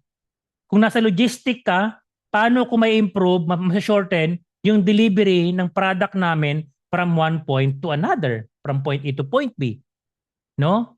So, ganun yun. Kung nasa finance ka, paano ko may improve yung profit ng company? Kasi finance is more on profit yun eh.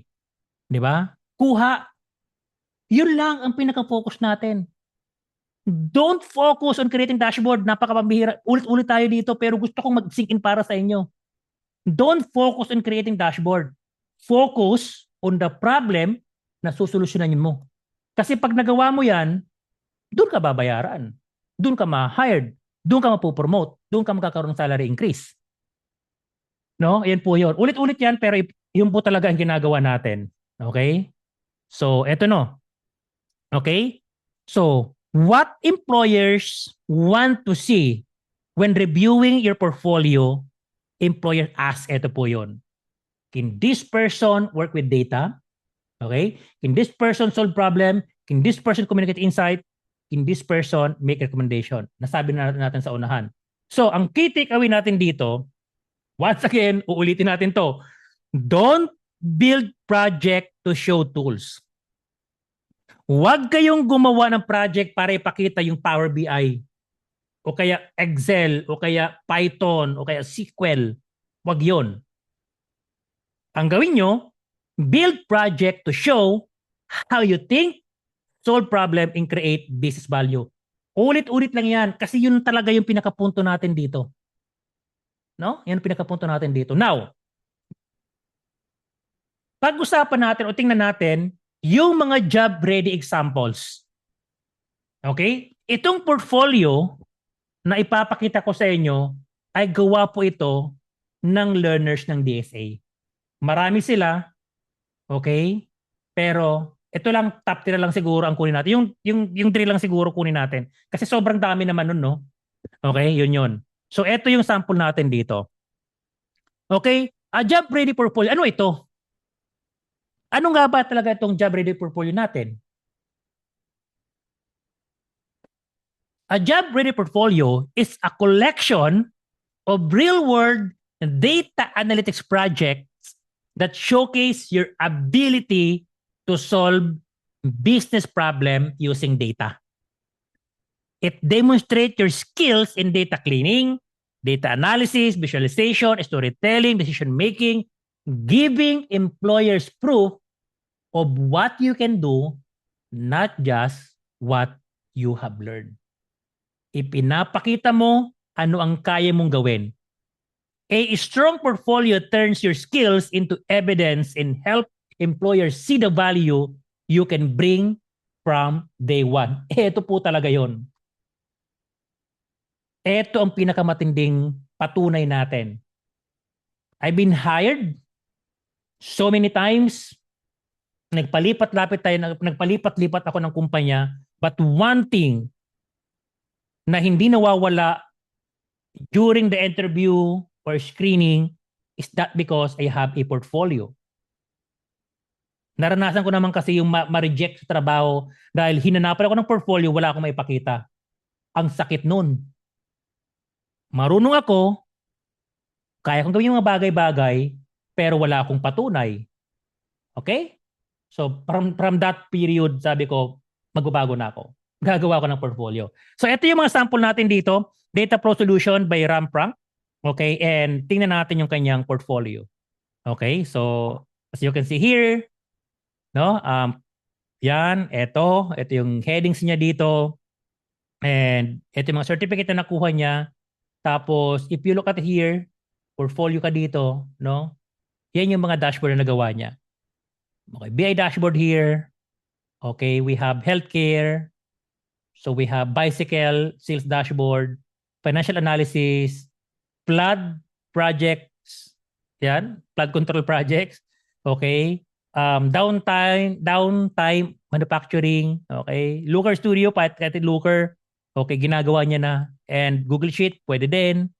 Okay, and a lot of things here. Ayan, no, dami. Okay, at pag inopen mo to, okay, I think that, yeah, ito, sobrang dami dito, no? Ayan, yung sample natin dito, no? At pag sinilip mo yung kanyang, ito, sample na ginagawa niya, di ba? Pag sinilip yung kanyang services, etong kanyang ginagawa niya. Ito yung solution, ito yung consultancy, okay? And your dashboard rebuilt, automated, and visualized for decision making. Okay, ito ang nangyari dito, no? Ito yung step, pinapakita niya, paano niyo gagawin yung mga bagay-bagay. Di ba? Ayan, no? Hanggang dito sa pinakadulo. May roadmap. Hindi mag-overthink yung kliyente niya. Ano bang gagawin ng tao na to? Ano bang gagawin ni Ram para matulungan niya kami? Ayun, pinakita niya dito. The process for our dashboard solution package. Ayan, no? It show the process. Anong gagawin niya? Hindi niya sinabing marunong siyang gumawa ng dashboard, pero pinakita niya ano ang step by step with the milestone na gagawin niya. And of course, may pricing tayo dito. Okay? Ayun. No? So, kita nyo yung portfolio na to. And take note that Ram is katulad din ng marami sa atin. Career shifter. Nasa healthcare sector. And now, working as a data analyst in an international company, Australia, remote. Di ba? So, nasa bahay lang, pindot-pindot lang, okay, sumasahod ng Australian dollar. Siyempre, natural, mataas yung sahod. Ano ang common? Sabihin ko sa inyo, tatlo yung common. Skill set mastery, may portfolio, may certifications. At ang certifications na hawak niya, yung inisyo ng, sino nag-issue ng certifications niya? Hindi yung DSA, but ito, yung certified IT specialist ng ng person view. Okay, yun yung sample natin, di ba? Saan gawa? Hindi naman siya gumawa ng super duper professional website, pero tingnan nyo to, gawa sa Canva. So walang excuse. Boss, wala naman po akong website, boss ah. O edi gawin mo sa Canva. Pwede yan. Di ba? Okay, yun po yun. No? Another one. Okay, meet Justin. Okay, one of our student. I think that ito yung portfolio niya. No? Okay? So, white hat intelligence. So, parang pang cybersecurity, no? Okay, pero data-driven solution for business success. Nagpakilala siya dito. You can check the resume. Ito yung services niya. Ito yung portfolio niya naman. No? Global performance. Pag sinilip mo to, yung performance niya dito makikita yung mga ginawa niya. Meron siyang context dito. Meron siyang business questions. Meron siyang insight. Ito na yung dashboard niya. Okay? Tapos syempre, ayan, yung insight niya dami dito, no? Ngayon. No? So sample natin dito. So sa insights, dito mo naman kasi makita yung kanyang recommendation dito. Ayan, no? Insight and recommendation nandito 'yan. Nandiyan na. Kasi pwede naman kasi isama 'yon sa dashboard natin. Okay? Ayan, no? Nandiyan 'yan. So marami pa yan dito mga projects. For example, this Philippine Electricity Power Supply, kung paano tayo sinisigil ng sobrang mahal. Ayan, business question, key insights, and so on. Impact and value, nandito na din. No? Nakita nyo dito, yung impact and value. No? Kahit ito, no? Kahit silipin natin to. No? Para masin natin dito, no? Check natin yan. Ayan, no? Impact and value. Ito yung mga ginawa niya, mga tools na ginamit niya. Okay? Malinis yung pagkakagawa. Okay? O, check ka pa dito. Sample niya dito. Halimbawa, itong sabihin natin na, okay, national project. Check natin yan. Okay. May overview. May context tayo dito. May business question here. May insights, which is in a form of dashboard. And of course, meron tayo impact and value. Okay? Ano ang common? Isa lang ulit. Tatlo lang ulit yung common natin. Skill set mastery, my portfolio, saka of course certified. Di ba? Certified data analyst to ng person view. Another one, data by Gian. Okay? Open natin yan. Eto, ganun din yan. You can check about here. Yung tech stack natin dito, mga services na meron siya dito. No? Meron siya ditong works. So by the way pala, no, kay Justin, okay, ano siya, no, gawa to sa GitHub. And Justin is a engineer. Hindi po siya data analyst. He is engineer. Okay? Pero nakapag-transition into data analytics. Okay, yun. So balik tayo dito, no? Ayun. Meron tayong tech stack here. Ito yung mga ginagamit niya, pinapakita niya. Services niya, ito. At syempre, punta tayo din sa works. Ito yung portfolio niya dito. O ito yung mga tools na ginamit dito. Pag inopen mo yan, ganun din yung format natin dito. No? Naka-GitHub. Okay? May context. Okay, data. Pwedeng isama to. Okay, may executive summary. May insights dito. Insight, ayan na. Yung insights natin dito. Okay? Ayan, of course. No? Ang laki nito no? And of course, meron ditong recommendation. Ayan, no? Recommendation to, no? Focus product development and bundling around mid-range point where loyalty is strongest. At sa loob, sa DSA, itinuturo ko kung paano gumawa ng recommendation. Siyempre, hindi ko na ituturo sa inyo, no? Kasi challenge ko yung para sa inyo. But if you take course at DSA, yung ating Data Specialist Program, all of this, kung paano mag-isip na parang consultant, itinuturo ko po yun. Kaya swerte ng mga nasa DSA kasi alam nila kung paano mag-isip bilang isang consultant. Kasi kasama sa package natin. No? Yun. So, ganun pa man, okay, Gian is okay. Now, you can check pare-pareho yung context natin.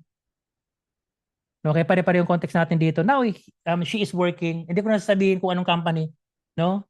But working as a data analyst consultant. A high-paying job after series of application. So, lahat sila, hindi naman instant nagkaroon ng trabaho. Dumaan din sila sa tamang proseso. First thing first, anong ginawa? Okay, skill set mastery. Dapat kaya mong trabawin ng isang bagay. Number 2, meron silang portfolio. Number 3, meron silang certifications. Okay, tapos continuous learning, hanap trabaho, wag susukuan, and naging matagumpay. Kasi hindi naman kami nangangako na when you take course sa atin, sa amin, automatic may trabaho. You have to go through with the right process. Kaya nga minimentoran natin eh. 'Di ba? Kaya nga minimentor natin kayo para matuto kayo. Ano yung dapat pagfokusan? 'Di ba? Ano yung mga dapat gawin? No? 'Yun ang purpose natin dito. Okay, now go here tayo dito, no? Sa ating top 5 common portfolio mistakes. Okay? Top 5 common portfolio mistakes and how to avoid them. Ito yung kadalasan na maling ginagawa natin sa portfolio natin. At syempre, para meron kayong actionable insights, sasabihin ko na rin sa inyo ano yung dapat yung gawin. Okay? So number 1, building dashboard without business problem. Kung mapapansin natin, yung portfolio nila, mayroon pong context, no? Merong business problem. Ayan, no?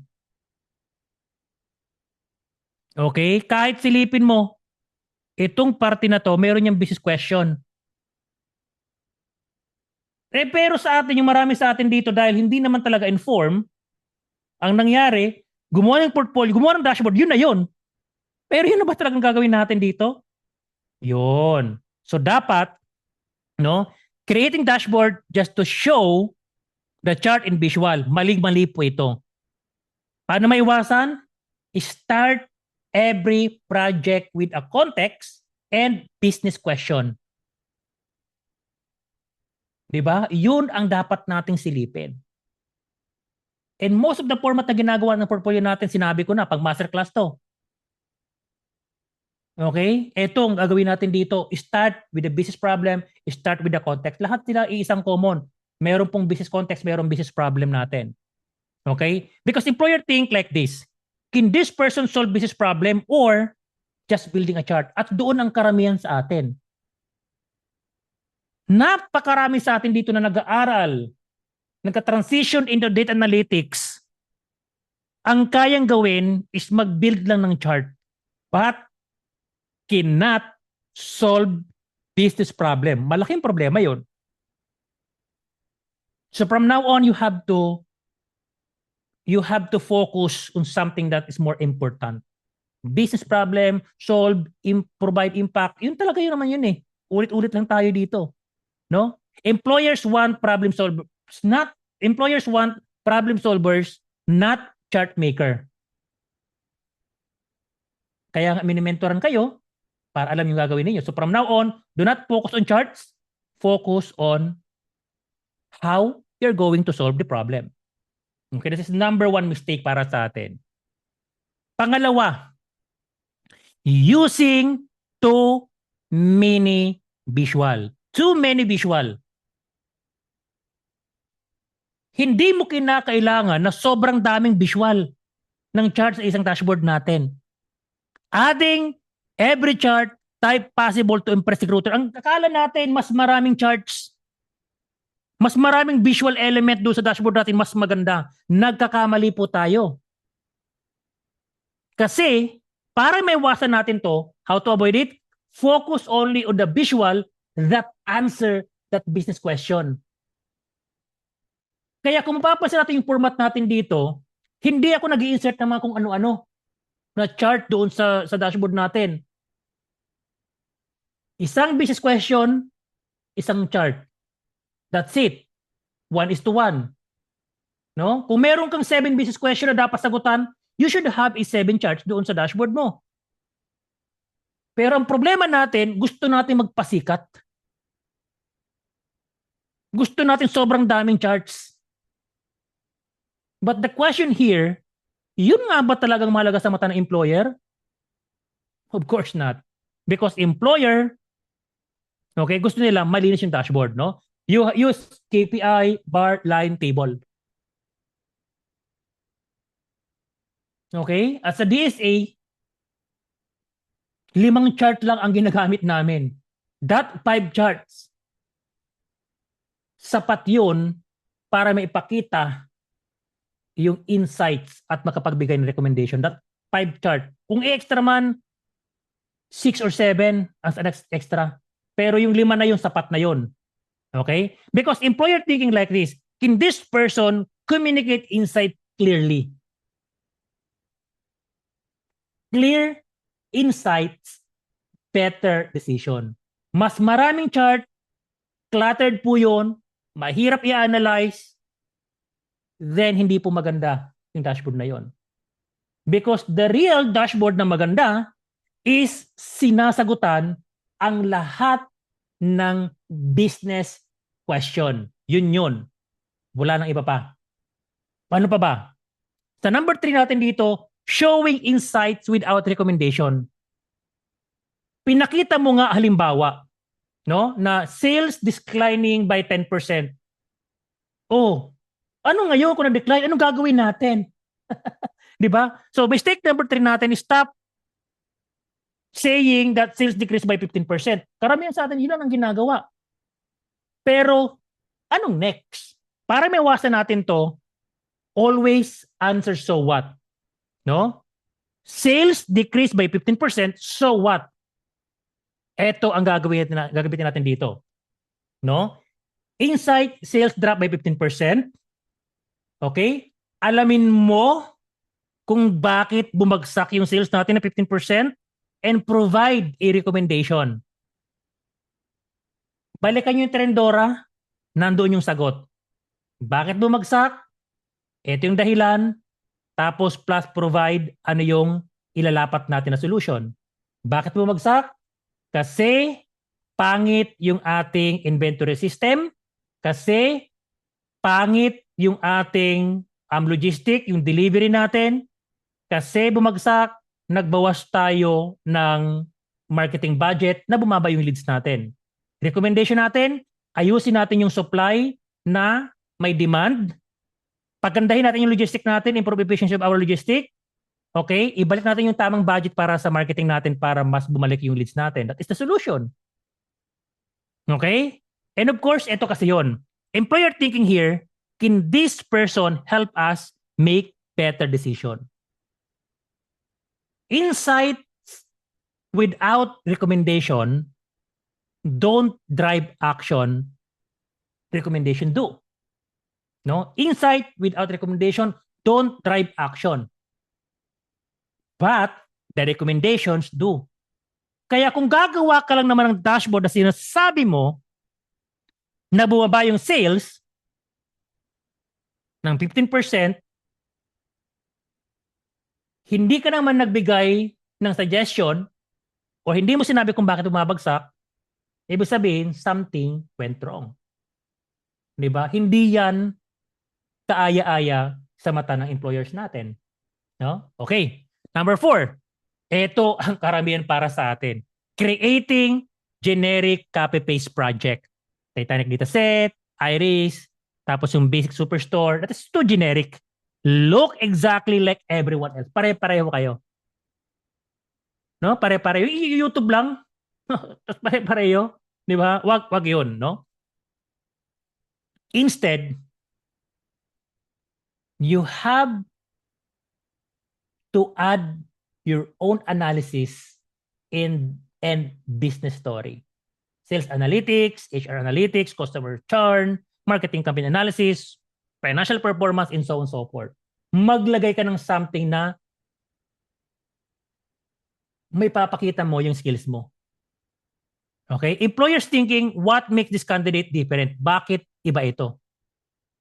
At meron naman din ako napanood no, na vlog sa YouTube na sinasabi na don't create a generic dataset like Titanic. Okay? Shark attack, yung mga tulad ng gano'n. Iris dataset, they will not help you. They will not help you to become data analyst. Instead, do something yung realistic. Kaya di ba, doon pa lang sa una pa lang, no? Kung maghahanap ka ng dataset, it should be realistic. Kasi ang nangyayari para sa atin dito, we follow tutorials. Sinasabi ko sa inyo, kung naghahanap kayo kung paano mag-create ang dashboard sa Power BI, I will not be the best mentor na kinakailangan nyo. Hanap pa sa YouTube. Sobrang daming YouTube tutorials kung paano gumawa ng dashboard. Sobrang dami. Magsasawa ka. Sobrang dami as is. No? As in. So, ang pinaka-solution natin dito, don't use a generic dataset tulad ng karamihan. Don't just follow tutorials, but you have to solve real business problem. Bisitahin ninyo yung sample na binigay ko sa inyo from our student. Marami kayong mapupulot doon. Okay? And of course, gusto natin syempre kasi makapag-build kayo ng portfolio that stand out. Okay. Ito pa, no? Not explaining your process. Yan. Kung mapapansin natin, no? Marami sa atin dito nagbigay ng dashboard pero hindi naman ipaniliwanag kung paano yung proseso natin. And para masolusyonan natin yan, ang ginagawa natin dito, number 1 is yung context sa business problem. Diba? Yun eh. Ulit-ulit din tayo yan sa dashboard natin na yan. Okay, number 2, anong data source mo? Okay, task of data analyst, data cleaning, data analysis, okay, dashboard design, okay, tapos insights, magpo-provide ka ng insights, tapos syempre magbibigay ka ng recommendation. Ganyan dapat ang gagawin natin. Hindi lang tayo gagawa ng dashboard na ganito, but instead, ipakita natin itong mga steps na to. Context, business problem, data set, paano mo siya ginawa, kung gusto mag-show ng data modeling, bahala ka. Kung gusto mo ipakita yung mga code ng DAX mo, bahala ka sa buhay mo. Kasi parte yun ng proseso para ipakita mo na magaling ka sa technical. But most importantly, dapat nandoon yung thought process natin. Because creating this kind of showing your process, it will gonna help you to show your analytical thinking.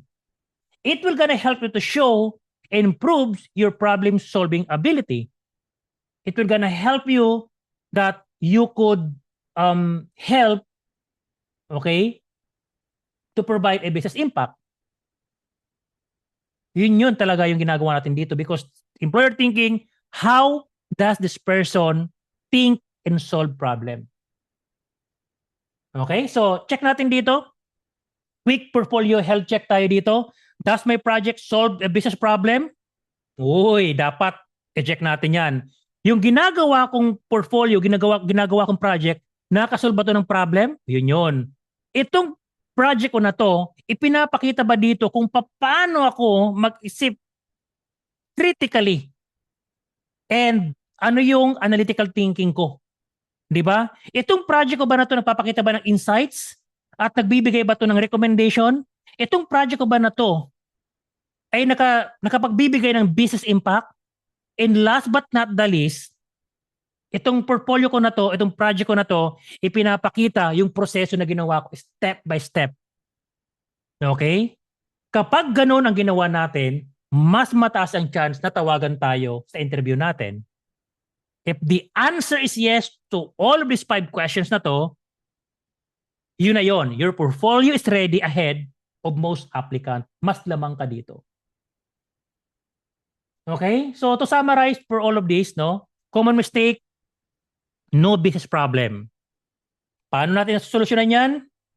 Business focus project. Okay? Common mistake natin, sobrang daming visual. Baguhin natin yan. Focus on more clear storytelling. Another mistake, walang recommendation, magbigay ka ng actionable recommendation. No? Another mistake, generic projects, solution natin dapat yung something na unique, may papakita mo yung skills mo talaga, hindi lang kinopia kung saan tutorials. Okay, tapos syempre, walang process documentation, solution natin dyan is may pakita mo kung paano mo ginawa yung buong project. Kumbaga, project walkthrough. Because employers don't just hire people who make dashboard, they hire people who solve business problem. Again, inulit ko lang. Kasi yun naman talaga yun. No? So here, yung key takeaway natin dito, the biggest portfolio mistake isn't having a bad dashboard. Hindi naman dahil sa pangit yung dashboard mo o hindi maganda, but it's creating project that show tools instead of demonstrating problem solving, business thinking, and real world impact. Huwag mong ipakita yung tools na meron lang ka dito. You have to demonstrate, okay? To demonstrate your problem solving skill, your critical thinking skill, your analytical thinking skills, okay? And ano ang pwede mong maitulong sa business kapag kinuha ka nila bilang isang data analyst. Yun po yun. At ang kagandahan sa atin dito sa DSA, no? We do have so many projects. To up yung ating 5 guided projects, I think so. And itatransition natin siya into LMS. Okay? So yun, meron tayong number 1, financial dataset. Okay? Kasama yan sa DSA pag nag-enroll ka, no? Special sa Power BI or sa data specialist, kasama yon. Food and beverage, kasama to, pero binigay ko na to sa public for free. Okay, Adventure Works, kasama to, pangatlo. Meron tayong productions, okay, meron tayong banking and finance, I think, yes.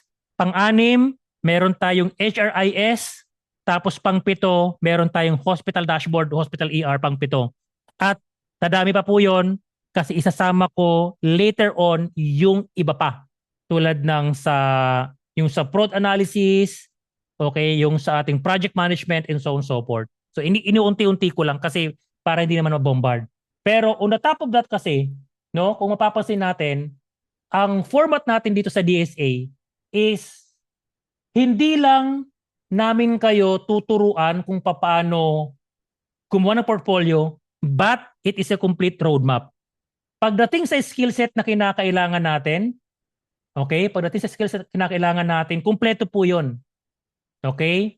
Microsoft Excel, okay, Microsoft Excel, Power BI, SQL, Python, and so on, no? Kung titingnan natin yung Microsoft Excel natin halimbawa lang, no? Okay? Pag inopen mo itong Microsoft Excel natin dito, 6-in-1 na program natin dito, tapos multiple projects po ito, and yung content natin dito is tuloy-tuloy, like for example here, okay, para sa basic, kung zero knowledge ka, pwede. May advanced dito, advanced formula. Yung main course natin, gagawa ng dashboard talaga dito. Tapos yung course number 5 natin dito, kung paano gamitin yung Power Pivot, Power Query, at yung data modeling sa yung DAX sa Microsoft Excel, tuturuan din kung paano paganda yung dashboard natin. Okay? And of course, yan, may mga libre tayo dito na tools na parang makita natin, ito yung sample natin. Ito yun. Ito yun. No? So yan po yun, no? Kung sisilipin naman natin yung Power BI natin, for example here, okay? Power BI, halimbawa, no? Pag silip natin to. If you look at it here, sobrang dami mong makukuha, no? Maliban doon sa 5 guided projects natin, Okay? Magbibigay pa ako ng 15 portfolio ready business case study. Okay? Nilaunch lang natin to. Nilibre natin to sa batch 3, I think. Okay? And this coming July, ibibigay na po natin yan. At ang may access na to, yung batch number 1, batch number 2, batch number 3, and yung upcoming batch number 4 natin. So 15 case studies na pwede yung paghugutan ng inspiration. And of course, maliban dyan sa parte na yan, no, hindi tayo tumitigil, no, sa kung anong meron lang tayo. I think that, okay, I think eto, no, pagkatapos ng batch 4, magkakaroon tayo ng panibagong course which is yung ating Generative AI Essential for Data Analyst, Prompt Engineering for Data Analyst. So once again, may access lahat dito yung lahat ng previous courses natin, previous batch, at yung mga upcoming batch natin. So, kung susumahin kasi, okay, kung susumahin kasi, yung course structure natin, maliban dito sa framework natin, okay, maliban dito sa framework natin na to, ay pinapaganda natin yung structure. Bakit ganitong ayos? Kasi to be honest, hindi ka makakagawa ng magandang portfolio kung hindi maayos yung skill set mastery mo. Okay, ito po 'yon, no, 'di ba? Power BI. No? Hindi mo maayos yung itsura ng dashboard mo kung wala kang background pagdating sa database and storytelling with data. Kaya kasama po 'yon. And inad ko, paano gagamitin yung AI para mapaganda yung UI, UX ng dashboard natin. Kasama po yon. Hindi ka makapagbigay ng tamang recommendation kung hindi ka tuturuan on how to think like a professional data analyst or consultant. O yun po yun. So, in short, kung gusto mo talagang makahanap ng trabaho, kinakailangan meron kang mastery sa skill set natin. Yun ang pinaka-base natin. Without skill set mastery, everything else is useless. You can pass the certification exam kung hindi mo master yung isang bagay. You cannot create a better portfolio kung hindi mo master yung isang bagay. You cannot build your professional brand as a data analyst kung hindi mo master yung isang bagay. Hindi ka makakahanap ng freelancing job or makakahanap ng trabaho bilang isang data analyst kung hindi mo master ng isang bagay. So number 1 talaga dito is skill set mastery. Kaya pakiusap ko lang sa inyo, before you go on, before ka mag-move sa journeys natin na to, please, pakiusap ko lang, have a mastery on the skill set ng isang data analyst. Diyan muna kayo mag-focus. Then, followed by building portfolio, you can do a personal branding, then try to apply a job. Yun ang pinaka-purpose natin dito. Okay, yan ang pinaka-purpose natin dito, no? Kaya nga meron tayong tamang roadmap para sa atin. So with that said, I think that hindi mo naman talaga kinakailangan maging magaling na data analyst. Okay? Sobrang maging magaling na data analyst para makahanap ng trabaho. Ang kinakailangan mo, simulan mo ngayon. Because according to Zig Ziglar, no, you don't have to be great to start, but you have to start to be great. So once again, thank you so much for having me as your mentor in how to build a portfolio. So the table is open for Q&A. At dahil Q&A na to, I'm gonna stop the recording. Thank you so much and God bless sa ating lahat.